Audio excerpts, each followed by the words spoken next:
Thank you so much. It's so exciting to be in your energy. It just reminds me that all is well, and I forgot that until 5 minutes before I got here. My question is, I love your work, and I try and remember to practice it, and I'm in a relationship, and we can go south with each other so quickly. Have we made our explanation too complicated? I've been studying your work since 1990. I'm trying really hard to remember your words, and so we want to give them to you in an easier to remember format. Get happy in any way you can.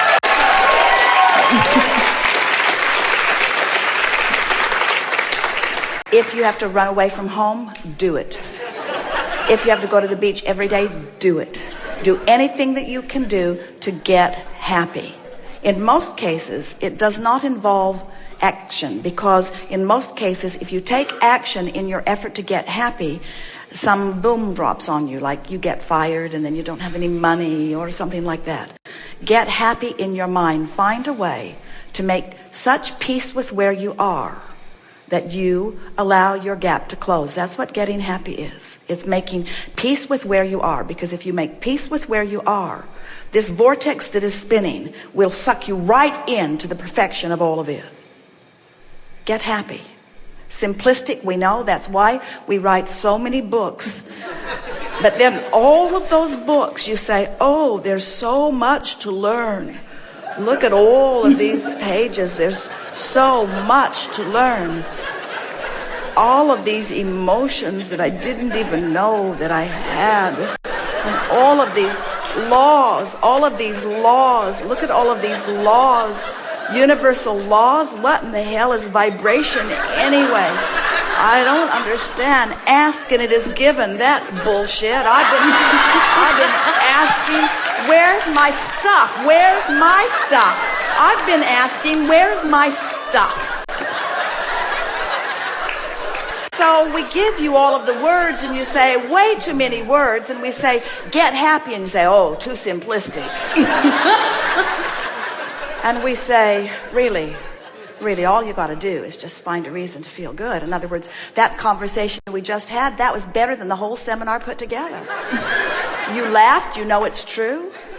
There isn't anything that is written here that you didn't know the day you were born. We're just reminding you of it. You can tell every time you enter into a conversation that you know isn't going well for you. You can feel it. You can feel when you're defeating yourself. You can feel when you're bolstering yourself. You can feel when you're uplifting another. You can feel when you're deflating another. You know this stuff. You know this stuff. You have just, over time, lowered your standards about how you're willing to feel. You've gotten used to being ornery. You're not deliberate about feeling good because you don't understand the power of feeling good, you see. We're not talking about laughing hee-haw off the wall. We're talking about feeling interested in things. We're talking about waking up and being glad that you're awake and glad that you're alive and looking out across the landscape and wanting to see what's there. We're talking about seeing things and feeling interested in them. We're talking about having a conversation with someone across the table and devouring every word and loving the conversation that you're having. We're talking about looking into the eyes of children and babies and animals and lovers and feeling the fullness of who you are. We're talking about getting tuned in, tapped in, turned on, and seeing the world through the eyes of your total self rather than this fragmented one, you see. Just chill out. If people say, how are you? Say, irrelevant. How I are and have been is irrelevant. It's where I'm going that I want to talk about. And they'll say, well, where are you going? And you say, how much time do you have? Because you've got this escrow that you're eager to talk about. And if you talk about where you're going, and the people that you've been used to talking to aren't eager about where you're going or don't get it, they'll stop asking you. They'll stop coming to you and asking for information. But if you talk about where you are or how it's been, so, where are you going? Massawakening.com. So excited about it. And I'm going towards expansion. And I'm going towards... What is Mass Awakening about? Mass Awakening is about creating a bridge for people who think that this stuff is woo-woo and teaching them how they can open into their lives fully. You have our deepest sympathy.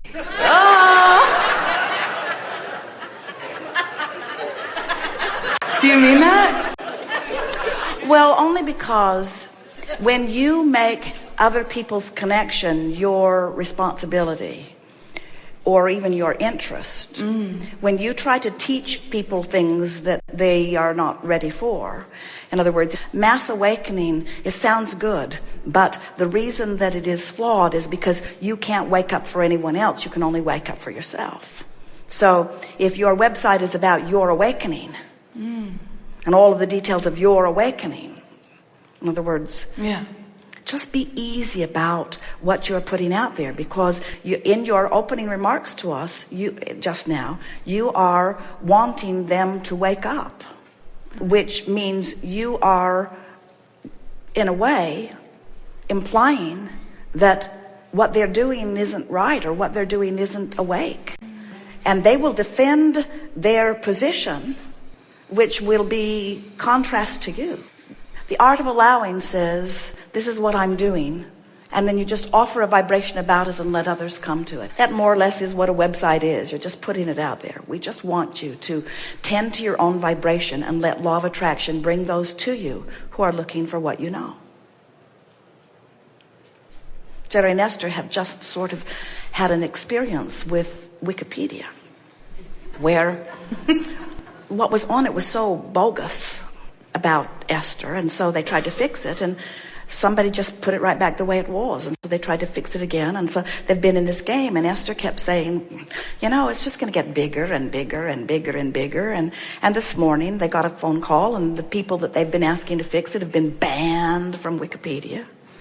In other words, they can't even do anything on it anymore. And we were explaining that when you shine a spotlight on something that you do not want, it must get bigger.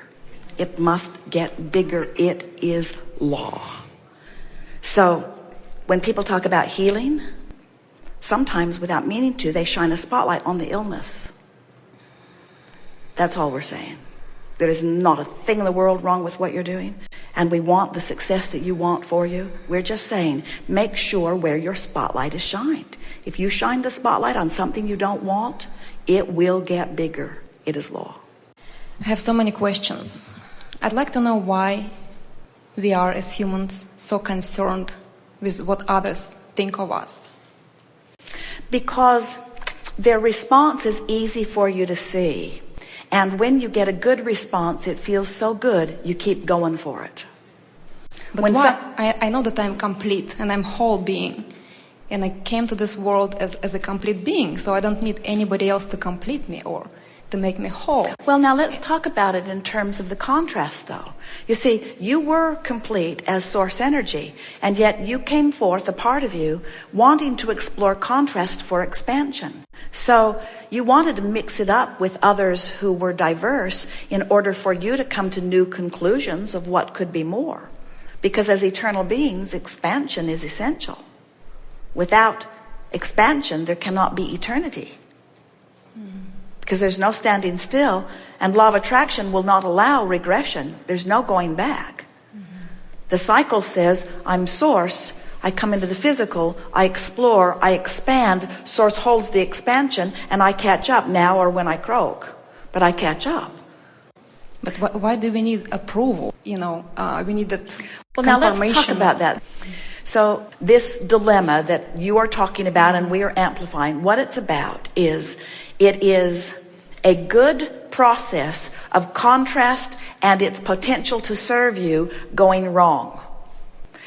And we don't want to say going wrong. We just want to say that's where it's at. It's that instead of using the contrast to expand and then quickly catching up with the expansion, people are using the contrast to expand and then holding to the reason that they want the expansion and blaming it as the reason that they're not expanding. That's what's at the basis of all of this. And you could solve it for yourself and everyone who has the benefit of being up close to you if you would announce to everyone, I want you all to know that I'm not holding any of you responsible for my happiness. I hold myself and my ability to focus responsible for my happiness. So if I ever give you the impression that I need you to be different in order for me to feel better, please write down now, I don't mean it. I don't want you to stand on your head. I don't want you to train me away from my guidance system by behaving the way you think I need you to be so that I can feel good. Yes, I like it. I don't want you to train me away from my guidance system by buying into the fit I throw when I don't get from you what I think I want. I want to be responsible for the way I feel. And if you've got buggers in your life who will not perform for you, they are your very best friend, because you will soon come to the awareness that you have no control, you see. So many people, governments blowing up other countries, all kinds of people trying to control things that are not controllable simply because they are so sloppy in their thinking that they cannot choose a thought that would line them up. All an individual would have to do is train themselves into thoughts that align with who they are, and they would be fulfilled and joyful, and they would see the world in an entirely different way.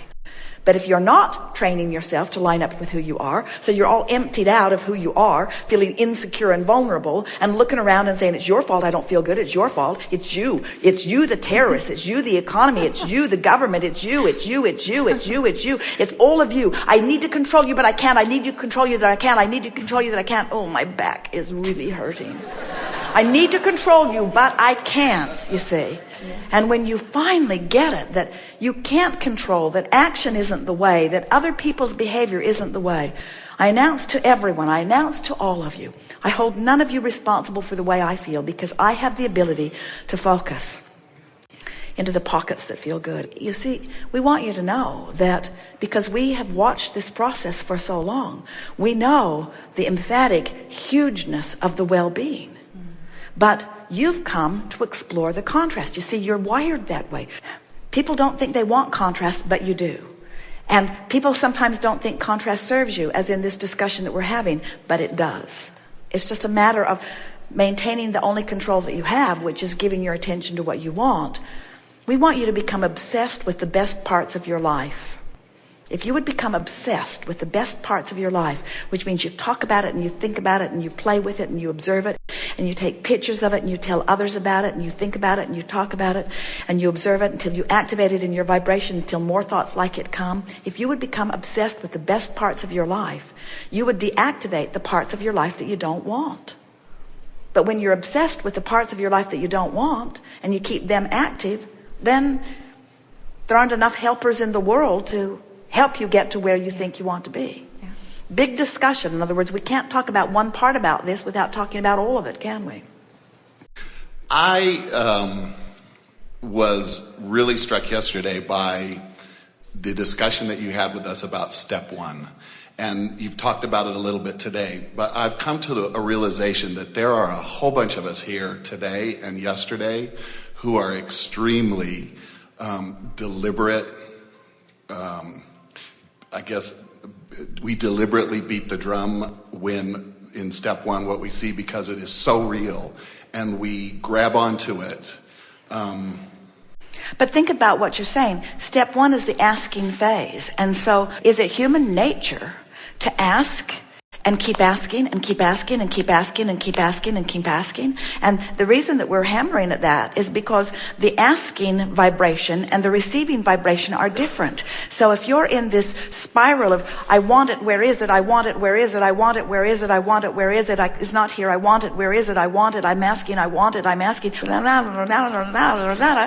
What happens is you hold yourself in a vibration where you can't receive it because the question is so active within you.